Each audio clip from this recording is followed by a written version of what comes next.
Let's think about Philadelphia for a second. Carson Wentz kind of took the league by storm, but as we kind of now look at it, wasn't great teams out of the box, and teams kind of started to figure him out. They had some injuries as well.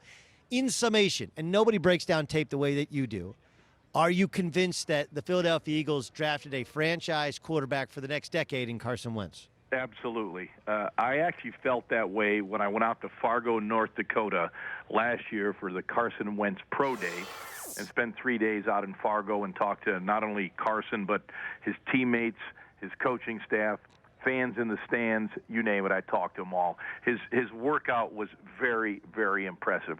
And that was after studying all his tape and realizing that he had a huge upside no matter where he went.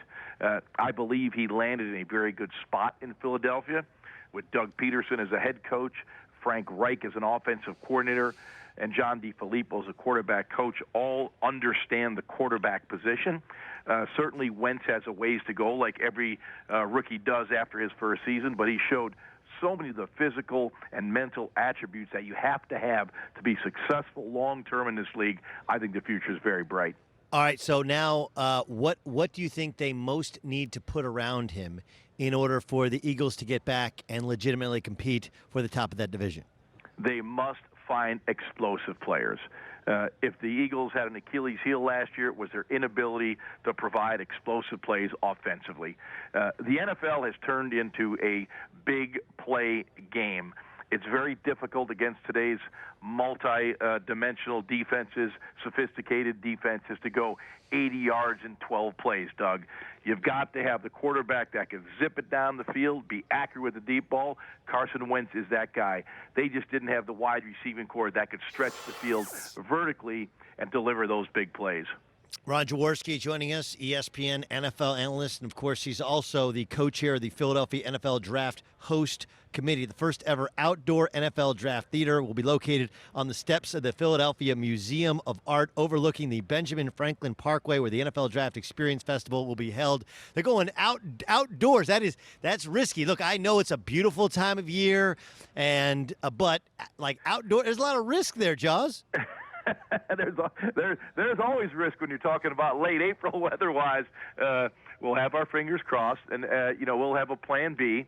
But what's really going to be cool about this, and I've been working on this for about a year, about the first 6 months, working with the wonderful people at the Convention Visitors Bureau in Philadelphia, working with the Philadelphia Eagles, working with Mayor Kenny in Philadelphia, Congressman Bob Brady, and you name it.